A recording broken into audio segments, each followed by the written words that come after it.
we're going to talk about work-life balance, but more specifically around the lies about work-life balance. And this is something I've been thinking about, I've been working through in my own life, because as you know, I have a family, I have two businesses, and I have my community, I have a large family. So I need to figure out how to navigate all this stuff. And one of the first things that comes to you when you kind of think about this stuff is work-life balance, because everybody talks about it. It's one of those corporate things that is catchy and it catches on. But in reality, it starts to make sense as you move forward in it. And so, for example, recently I actually started working more, not because something changed in that balance, but the way it showed up was that I had a conversation with my wife around like, what are our focus areas, what's happening with our kids. And what's happening is our kids are growing older a little bit. I think that everybody with kids would understand this. They're getting a little bit older. They're finding, and their sisters too, they're spending more and more time with each other. So a lot of times when I'm with them, I feel kind of useless. I used to spend a lot more time with them, but they're so busy with each other. And even my wife is finding out that she could leave them the whole day and they will play with each other. Of course, she's done a great job of setting up our house where they have a lot of things to do and not be on their iPads and TV. But they're always with each other, and they get so much from their relationship. Of course, I'm there too, but I find that they need me less and less. So that frees me up a little bit. It actually frees up my wife as well. So it was based on that conversation that we're like, okay, now Sunday evenings, we used to go spend time within in a family gathering and everything. And I don't actually do that anymore. So I have a big part of my Sunday evenings which I need usually for preparation and reflection time, that I get, not because I achieved some kind of balance, but because it came out of an integration of understanding of my own life. And that's a frame I want to use. And this is why this diagram, when you go on Google, this is what they show. Life, work, here in the middle, you're trying to kind of balance. And they're like, well, first of all, there's a whole problem with this whole phrasing, because when you say work-life balance, you're separating work from your life. And that part, that creates a perception in your head to begin with. And this is what happens for most people day to day. They look at their work so separate from their life that if they are in their work, they feel guilty that they're not with their family or somebody that in their life. And when they're in their life, they feel like they're missing out something in their work, because it feels divided.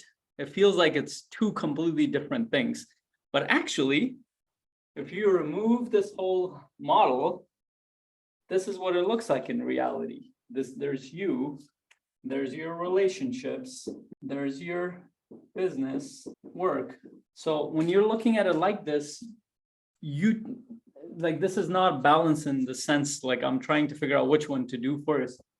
This is an integrated part of your life. Every human being, they have a sense of their relationships. They have relationships that they need to manage. Their well-being and health is a huge part of that. Their growth is a part of that. There's their contributions, there's their business and work. So how do you balance that out? Most people look at it in a very linear way. If I'm doing this, I'm sacrificing that. If I'm doing this, I'm sacrificing that. But what if it's more integrated than that? What if you strategically work through what that looks like? So if you looked at it from this angle, and I know the image changes, but our perception of it changes as well, which means that your relationships are just as much part of your life as your business's work is. And your work is just as much part of your life as your relationships are. So you're not looking at it as a disconnected part of your life. And especially when we're communicating these things to those people around us, especially if I'm talking to my spouse and we're talking about, okay, how much time are we spending together and all that stuff? Do we need connection time? It actually doesn't look like, oh, this is clear cut this much, this is clear cut that much, even though I have a structure for me, because that's just how my mind works. I need that structure. Otherwise I get all screwed up in that area. But the way it looks like is that we're strategically navigating that area based on the feedback that we're getting in our life feedback. And this is how life works. So for example, this is how business works as well, incidentally. You don't just start a product, like you come up with an idea of a product that you have. You don't just put it out and say, well, this is what's going to go out and this is the predictable rate that I'm going to sell this product. No, you test out the product. You wait for feedback from the marketplace, and you pivot and strategize and you refine the thing. Life is a lot like that. I think business is very close to how life happens. So this is what happens. So for example, that's why I shared the story in the beginning, that when my kids were little, I wanted to spend a lot more time with them because they need that connection, support, and security and love in the beginning a lot more, so they can go off and be secure enough to do their own things. We had to navigate our life based on that premise, which meant that they needed that connection time from our perspective. So it didn't mean that I sacrificed my business for that. It meant that I needed to understand that temporarily for the next few years, I needed to spend a little bit more time here while I'm doing my work in business, so because it needs a little bit more focus. Now, I might go to a point in my life where I need more focus on the business side. So for example, I'm scaling in my business, so I'm spending a little bit more time on the business side, but I'm not sacrificing my life. My wife understands what's happening. I have enough of a connection with my kids. They understand what's happening. They get enough of an attention from me for them to be okay. They get it. They don't understand what I'm doing in business and work. In fact, a lot of times my daughter will be like, well, why are you at your office? Why can't you just come here? I'm like, oh, do you miss spending time? Do you miss Baba and Aliyade? She'd be like, yeah. I'm like, okay, what if we did that this week? Would that be fun? It's like, yes, that's all she needed. She didn't like, but when most parents are going through this, they'll be like, oh my God, I feel guilty. I'm not being there with my daughter. No, they just want to spend time with you. You can strategize for that. You can set up time for that. There's a need that they're expressing, and you can do that. So the way I look at this is that when you take out the model of balance, you're putting in place an integration model, which means that how you navigate different parts of your life needs to be integrated. It means that you're assessing the data that you're getting. There will be points in the quarter, in the month, in the year where your business will need a different kind of attention. Your relationships will need a different kind of attention. We all know this when we go through a struggle. For example, if somebody's dealing with illness, of course, they need more attention from us. If I'm going through a stretch period in my business, for example, if I'm doing a launch, I will spend a little bit more time there, more focus in there. But that doesn't mean I'm sacrificing another part of my life. And what I'm trying to get everybody to think is, what does that look like for you? Because even though there is a general integration, but the amount of time you spend there will vary based on your lifestyle, based on who you are. So there's no such thing as this is balance for me. So for example, I like the structure that I have. I do have a structure, and I've shown my calendar to you guys, that from a certain amount of time in the morning to a certain amount of time in the evening, I will work because I get to focus and I don't have to think about other things. And then I have a few hours with my family, but it doesn't have to be like that. For some people, that might not actually work out in that way. So what does that look like for you? You figure that out. If you're the only one in your life, you think through it, what matters to you. Let's bring other things. For example, working out. I work out throughout the day, like 10-minute increments, and it adds up to about close to 30, 40 minutes. I used to do it in one long stretch. That didn't work out for me. So now I do it in my breaks. My gym is in my office. That works out much better for me. And it happens throughout the day. But that doesn't work out for me when it comes to my relationship. I've experimented with that. I know that because I experimented with that. When I used to do that with my relationships, one of the complaints that I got from for example, when we started talking, my wife and I, is like, I never know when you're working and when you're not working. Even though I had I had the same amount of time, I would have close to 3 to 4 hours with them. But when I would go, when I leave my office and I would just be with them for like an hour, and it would be throughout the day, just like my workout, she's like, I have no idea if you're working or you're with us. So it was based on our conversations that shifted. I'm like, okay, would it work if I just worked up until this point and I stopped working after that? Would that be helpful? Yes. Then we switched it to this. So, but we had to figure that out. And same thing goes with traveling. For example, one of the things that I've recently realized, there is such a thing as too much vacationing and traveling. It exhausts the hell. When you get to a point where like, I'm exhausted from all this traveling, you're like, okay, then maybe you're doing a little bit. But for me to figure out what that is for us, I needed to push the boundary a little bit. Now I know, okay, we don't need to travel more than 3 times a year, probably, because we like our routine a little bit more. But a lot of this stuff comes from experimentation. But if you take like a prescribed thing about work and life balance, what you're bringing in is a lot of expectations and obligations. So here's what your mind does in that moment. What it does is, okay, so when you're at work, it's like, oh man, maybe I should be with my family. And then you feel guilt. And then now you're having to deal with that emotion.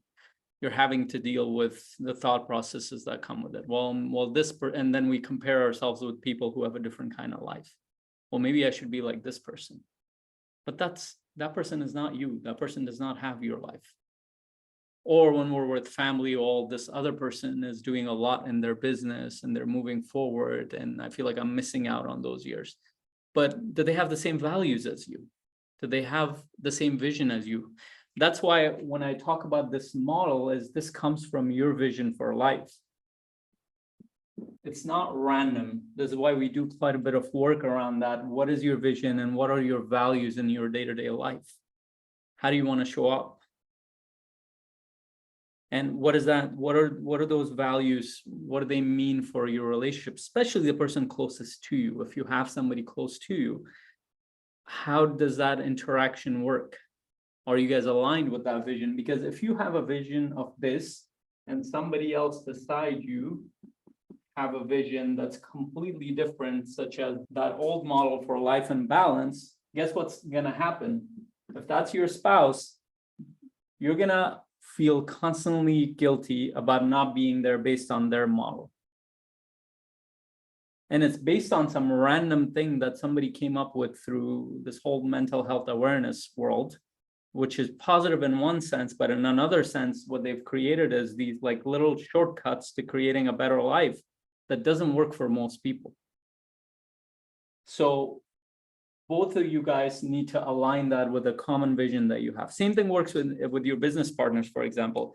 If your business partners have a very different vision for like their life, it might be a little bit separate, but their values need to align with you. Because if they don't understand that you need to go spend time with your family and their life looks completely different, and you haven't talked about agreements around that, you'll be very miserable in that relationship, even though they're business partners. And this is why a lot of people kind of keep business and life separate. How does that work exactly?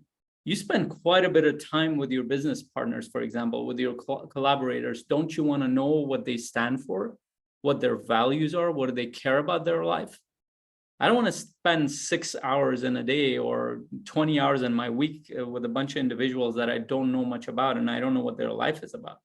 I want to know what matters to them. For example, one of our business partners, they're having a baby. We know that by the Q1, we need to have systems in place so he can be with his wife and kid, because that's part of our value as a team and as a company, that we want to support him in that area. So we're setting up a bunch of stuff so we're ready for that. But imagine we didn't care about that. We weren't aligned there. We'd be like, no, just get your ass up here and work. So it doesn't matter what you create, what works when it comes to your life, what works for you? Are you looking at every piece of it that matters to you? And does that feel aligned with the people that are with you, whether those are, especially if that's your life partner, business partners, your bigger family or friends, they understand your life a little bit more, your values are around it a little bit more, because then based on that, they will react to you. But if they have a preset thing about, oh, you should be here at this party or this gathering or this thing, then you're going to be miserable trying to justify why you're living the life that you are. They don't understand your values. And we did this around communicating your vision, is they need to understand what kind of life you're creating. And that's actually very hard to do. It's very difficult to communicate these things that, hey, these are the things that matter to me. And a lot of balance looks like trying to make sense of different parts of our life, but this is an ongoing dynamic process. It changes in different seasons of our life. It changes month to month, quarter to quarter. It can change. This is why we need to have a good pulse on this. One of the practices that I love is, for example, every Sunday, I used to do this on Saturday mornings, but now every Saturday evening, I'm spending 2 to 3 hours looking at my calendar, looking at my vision, looking at all the things that matter to me, looking at, okay, are we, and then my wife and I spend Sundays daytime together most of the time, which means that we're talking about these things. We're bringing these things up. They're important to us. With my team, I'm spending once a month, we're talking about strategy. So spending 4 hours, we're not talking about the operations of the business. We're talking about our values, our vision, What are the big projects that are happening? Are we aligned with them? What's coming up in the next quarter, in the next year? Are we still on track for that? We're bringing up a lot of stuff, making sense of them, because when we jump into the operations or living the day-to-day life, we don't feel resistance. We don't feel disconnected from what we're doing. We can be fully focused and present on what matters. And the other aspect of it is a lot of the times we try to kind of measure things quantitatively. So we measure time in terms of how much time we spend with people. But actually, a lot of what matters is quality. It's the same thing with productivity, for example. You could have 4 hours, but you could get 30 minutes of work done in that 4 hours if you're distracted, if you're not able to focus, if you feel drained energetically. You could spend those 4 hours, but you will not get the quality of work done. Same thing with relationships. I see a lot of people, they spend a lot of time with each other, but they don't know anything about each other. They're not present with each other. If you're sitting there with somebody for 1 hour, 2 hours, 3 hours, and you're on your phone and they're just doing their own thing, your face is like, to me, that looks like a need to be around somebody because you're too scared to be on your own when there is no quality. But let's say you spend 30 minutes or 1 hour with them and you were really with them and you really connected and you really saw what was going on with them, then what is the effect of that? They feel like, okay, you actually care. And that's what we want to know as human beings. Do the people around us care? Do they feel cared? They feel seen? They feel heard? They feel supported? So when you're looking at it from a qualitative standpoint, you're assessing your productivity the same way, your relationships the same way, your well-being the same ways. For example, I used to spend hours in the gym. Based on my goals, I don't need to. I'm not trying to bulk up. I used to, but that's not my goal anymore. That's not my vision anymore. I need to be in good shape so I feel energetic, connected in my life, so I can be there and I have the energy to be there with my family and do the work that I'm doing. For that, I need to work about 30, 35 minutes a day, and I can spread that out. So that aligns with that vision that I have of what my well-being looks like.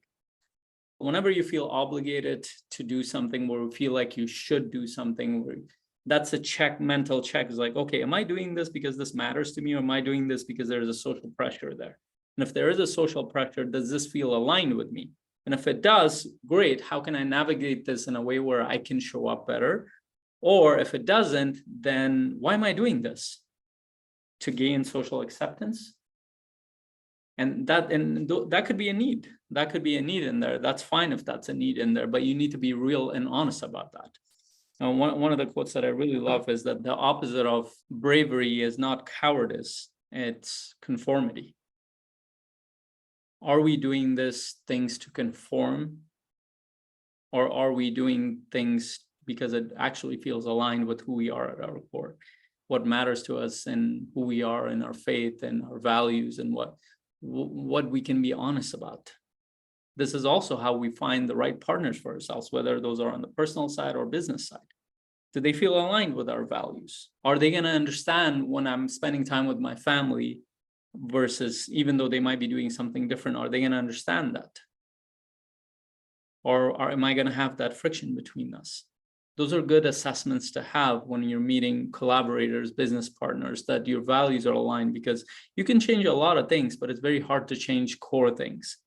And the core things are what matters to you in your day-to-day life. What are you creating that matters to you? Who you're becoming in the process. If those things that growth path doesn't feel aligned with your life partner, business partner, those things need to be addressed. And usually people are kind of trying to figure out that balance on their own, and they don't know how to connect it with other people in their life. And that's where a complication comes in. And I want to stress that the reason why I look at it like this is because much of complexity in our life is our own thoughts and emotions and other people. It's not business, it's not processes, it's not what's happening in the world. All that stuff can be tackled if we can figure out this and our relationships. When we can figure out those two pieces, a lot of the complexity, even though it's still complex, becomes more simpler. And usually there are about 5 or 6 things that matter to us in our life.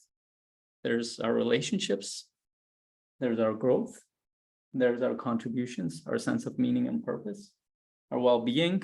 That could be your physical, mental, emotional, and spiritual well-being. your business, work. If you feel good in these areas, it's unreasonable that you're not well adjusted or not grounded, not happy, not connected to your life. But if something is off in here, then means that you're not paying enough attention there. That's it. If you really look at the parts of your life that you're really good at, like you feel good about, you will know that you're putting a lot more attention in that area versus the other part. Even things like, for example, one of the best things that I've heard around, like when you're looking at the money mindset, like if you really want to make more money, make peace with money. Look at money more, look at your accounts more, talk to people who are wealthy, but people do the complete opposite of that. This is why this is so much work to create your life, because it actually requires thinking and attention and effort on a consistent basis. It's much easier to say that, oh, you know what? I'm just going to focus on my work for the next 10 years, and then I'll circle back to all these things after that. But what ends up happening is that all these things don't stop. Life does not stop. Life doesn't wait for you. But same thing with your growth, like your health is not going to wait for you. And I think this has been done to death for the past, 5 or 6 decades, that people burn themselves out to the ground. They will either overdose themselves, or they will completely get burnt out because they're not getting sleep enough, or they're not moving enough, and there's a part of them that breaks down, with whether it could be a back problem or a heart problem or something else. But your health is not going to wait for you just because you're working for your business. Same thing on the other side. If you're really focused on your relationships, everything going on, you're dead broke. That's a problem too. Because guess what? The people in your life are going to care about that. Your work is not separate from your life. They're all an integrated part of who you are. And on top of that, what makes it complex is that now other people in your life, they have their own vision that overlaps yours.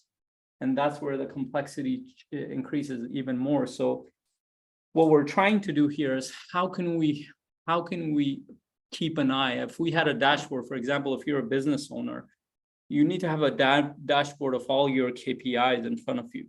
Like, these are the performance indicators that I'm looking at for my business to be healthy, whether it's you're looking at the sales, the marketing, the finances, the customer satisfaction, all that stuff you're looking at it consistently. We do the same thing with all of our life. You need to have some kind of dashboard that you're assessing this and consistently looking at it. And if there is a problem, deal with it now rather than 10 years later.